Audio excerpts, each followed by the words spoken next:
we got to talk about Kyrie Irving. I'm sorry. I know it's easy to point fingers and blame the superstars.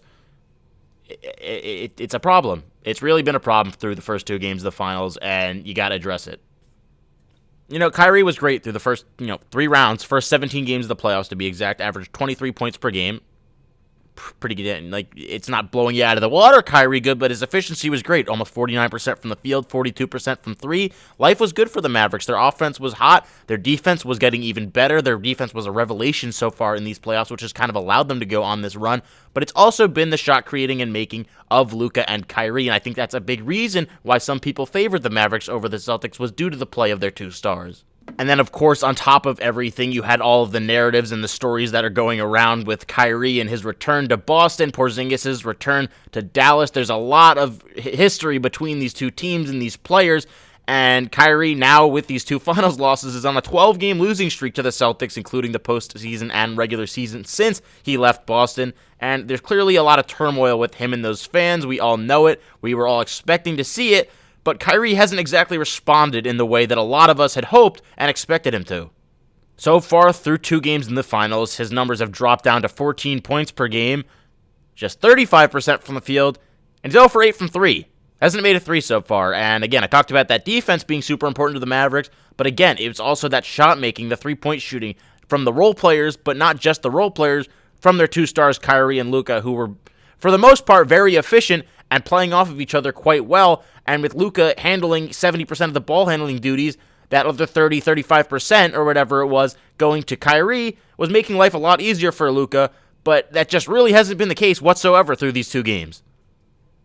And it's not like Kyrie's doing anything differently that we're not used to seeing Kyrie do. He's doing pretty much all the same things that he does to create his shots normally, playing the same, but his shots are just not going in. Shots we're used to seeing him make with ease are just simply not falling. Seeing him go 0 for 8 from 3 through a 2-game span is something that it's really uncharacteristic for Kyrie. I don't remember the last time I saw him do that. Again, I'm not box scoring or cock watching Kyrie all the time, but again, I can't tell you the last time I remember him going 0 for 8 or missing 8 straight threes. Again, it's been really just weird to see, I think, because I don't know if he's in his own head or something, or the lights are too bright, but he's taking mid-range jumpers, taking the same threes he's used to taking off the dribble, whatever you have it, going to the cup, where he's been better than his jump shots. But again, it's just, that's what's been the thing for Kyrie's whole career, is it's that mix, the inside and out game. You don't know what to do with Kyrie because he can score in every way, but right now he's not scoring in any way. So it's been really, all their focus has gone to Luka,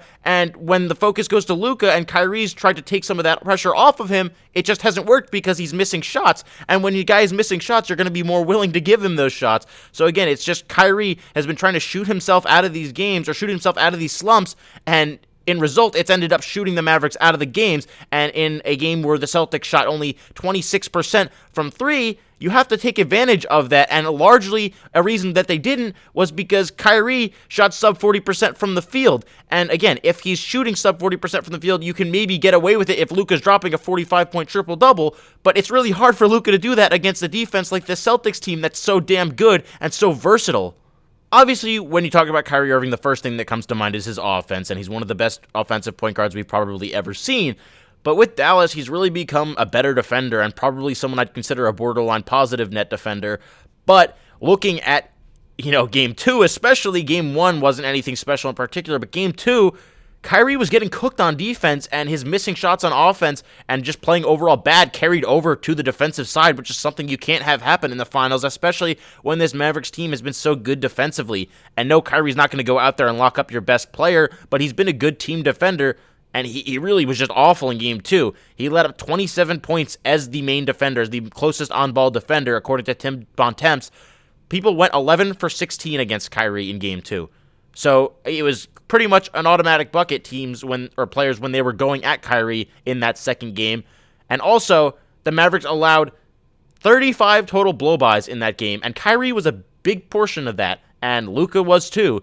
And that's the thing, is when the Mavericks are not playing the best defensively, they still have the capabilities of counteracting that with their potent offense.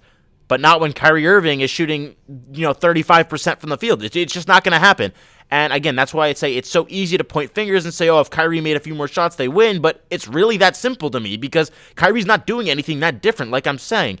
if you're watching him, it's really just normal Kyrie, but normal Kyrie seems to have had his Monstar take his powers away because he's just not making shots. The shots that we're used to seeing Kyrie and wow at over, it's just they're not going in. He's had a few nice layups here and there. He's had a few nice moves, and of course he's going to do that because he's Kyrie, because he's that talented.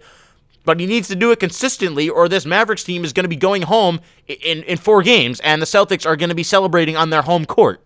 Like, you know that it's bad when Jason Kidd has to go to Dante Exum down the stretch of a tight ball game or a ball game that you're trying to, at least come back and close the gap a little bit. Going to Dante Exum for 3-4 minutes to try to get some sort of ball pressure because he doesn't know what else to do at that point.